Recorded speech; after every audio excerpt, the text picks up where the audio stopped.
Every once in a while, we come across a place and a person who lives there so extraordinary that we find it irresistible not to tell you about both of them. In this case, the person is Alice Coles and the place is Bayview, Virginia, a community so small that even most Virginians have never heard of it. The people who live there live in the kind of squalor Americans would like to believe no longer exists in this country. But what makes Bayview extraordinary is not its poverty. What makes Bayview extraordinary is what Alice Coles and the people of Bayview did about it. Until 8 years ago, Bayview was a small, nearly forgotten community, hidden away in the farmland of Virginia's eastern shore. For decades, a collection of dilapidated shacks has been home to the approximately 100 African Americans who live here. What's down this way? Alice Coles, who has lived most of her life in Bayview, showed us around. The conditions here are much more deteriorated than what they were 30 years ago.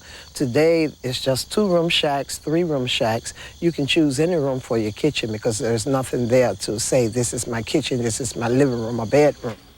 In shacks that rent for about $30 a month, we saw conditions that can only be described as squalid. Only a few of the people here had a kitchen.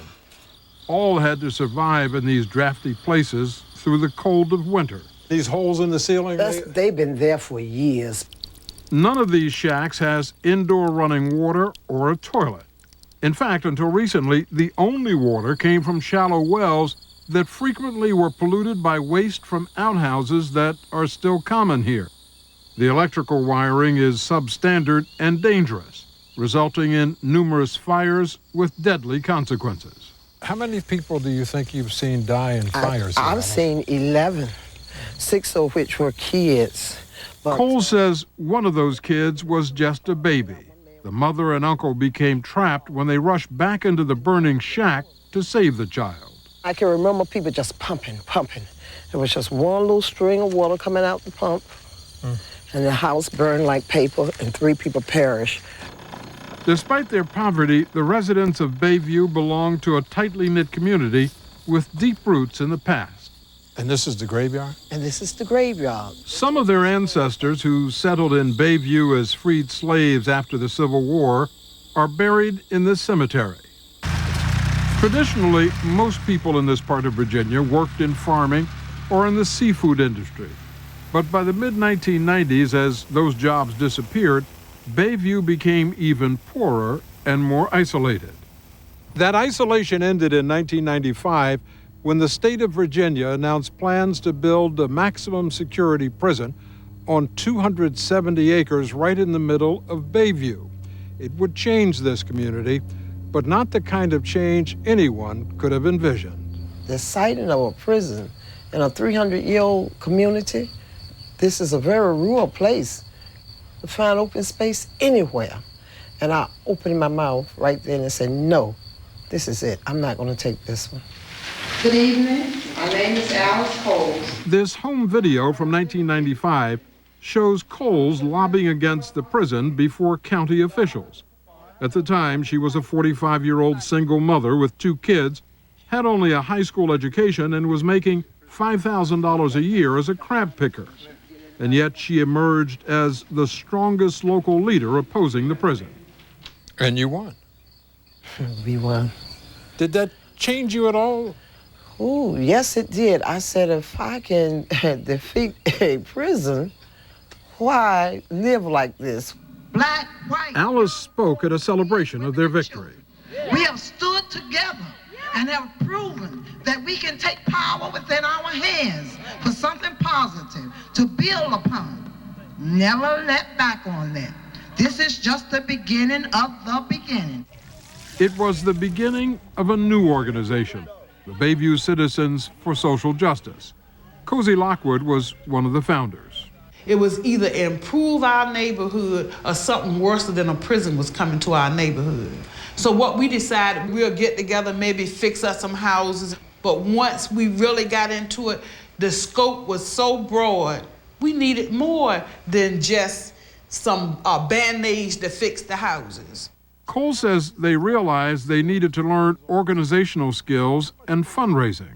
About 8 of us in the community who were like the core leaders. We joined neighboring organizations that we felt could give us these skills by participating with them. People took me under their wings and just taught me things. Bayview's new leaders were taught how to start a nonprofit organization about budgets, lobbying, and politics. At the same time, they began to ask the Bayview community what was their vision for the future. It was like a dream. The people dream real big, especially when you're poor. You dream the biggest dream you want. Buy the land across the street and build over there. The man they asked to help them turn that dream into a reality was an architect and college professor, Maurice Cox. They were not trying to run away from their roots. They actually were trying to embed them deeper. And it was a wonderful moment when they decided that the new Bayview will be erected right across the street from the old. Cox laid out a plan for a new village with a market, a community center, a daycare center, and clean water. I knew that what we were dreaming was a multi-million-dollar project, and I knew that it would take years to do. And what I needed to deliver for Bayview was a way to get there. One of the first things Cox did was to organize a community-wide cleanup campaign and demolish the burned-out shack. Then he helped them get a loan from a private foundation for $345,000 to buy the land. But building a new community on it would require substantial funding from the government. Was it difficult to get the government and the state to see your vision and to buy into it and say, well, okay, go ahead? Yes, it was very difficult. You had to become a salesperson. You had to sell your story, your heart, your soul, your past. You had to sell. But after 3 years, nobody was buying. So in May of '98, Coles invited civil rights officials down to generate some publicity. And it worked. Finding inhumane conditions, the visiting official said the people of Bayview were victims of a modern-day apartheid system who were still living in the days of slavery. The bottom line of everything that Bayview did was that we looked around, we had everything to gain, we didn't have nothing to lose. So we put everything in it. And it paid off. Suddenly, politicians and an army of state and federal officials descended upon Bayview offering money. Since 1998, Virginia has committed $4 million, and various federal agencies have added over $4 million more. In all, Bayview has raised $10 million from 32 separate state, federal, and private sources.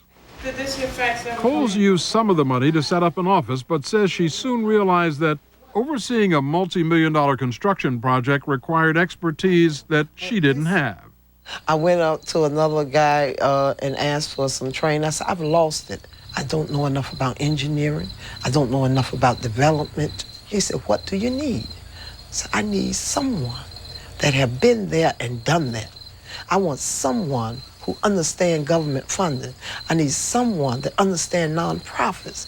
I mean, I'm out here like Lonesome Dove. I'm out here in the high country, and I don't even know my way. Who did you get? We got Adebola Ajayi.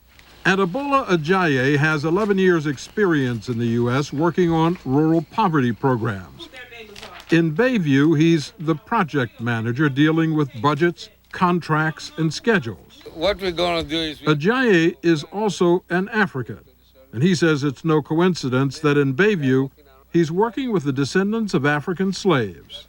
Probably that's why I took the job. You're a betting man? I bet a lot, but not... What would you be willing to bet on the success of Bayview? Everything that I have, because I was part of it. I never participate in failures. To prevent the failure of their new multi-million-dollar development, Bayview's leaders decided they had to prepare their members for the change. First, you learn the difference between what you need and what you want. So the organization has been holding seminars on financial responsibility. What you need is to find a way so that you're paying out the same amount of money every month on your electric bill. Out of Bayview's total population, only 14 families were selected to be in the first group to make the move across the road. Kia, I think you better go in your room and get your stuff. Nearly everyone had put off packing until the last minute, as if they weren't sure the move was for real.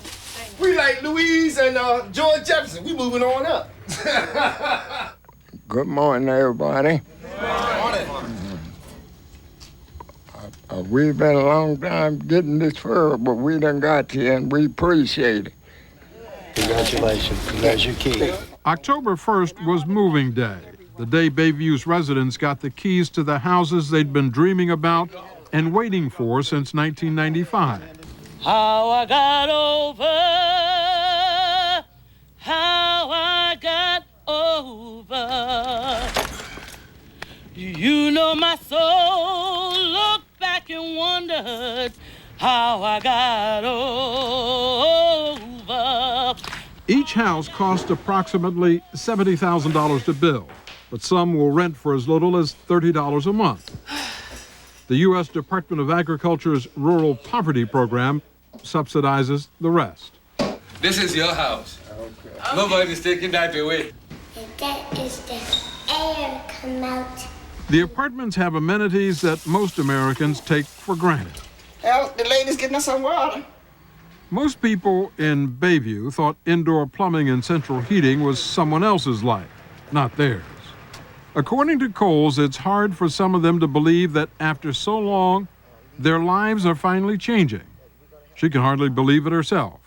I didn't know it until someone said, you mean to tell me I can control my heat on the wall by a button on the wall, and I don't have to tote wood or bring in oil, smell like kerosene? And others say, you mean to tell me I have hot and cold water on the knob? I dreamed about it. I've seen it elsewhere. I never believed in this lifetime that I would actually live like people. In planning the new Bayview, living like people meant designing houses with front porches. But since this is government-funded public housing, Cole said they had to justify why they were necessary. Because that's where our family life was spent, on the porch. And so if you take the porch, just like taking the farm, you take a part of our past. That's where old stories were told and songs were taught. And our poems and the scriptures of the Bible were all taught on the front porch. We rehearsed everything from the Gettysburg Address to the creation, James Weldon Johnson's creation, on the front porch. We held the books for others and others held the books until we learned together. So a part of this village concept was the porch. See the truck coming in with all that wood? Yeah, that's a good sign. That means more houses going up. When all the houses finally are up, for Coles and the people of Bayview, it will be a dream come true. A dream that back in 1995 seemed like an impossibility to most people. But not to Bayview's citizens, and not to Alice Coles. You know, a lot of people think that one person can't make a difference. Yes, one person can make a difference. Yes, they don't make all the difference, just one little piece. And those, like the big doors, they hang on those small hinges. And if I couldn't be the door that opened, you know, to a better life, I'll be the hinge to hold the door. So one person can make a difference, yes.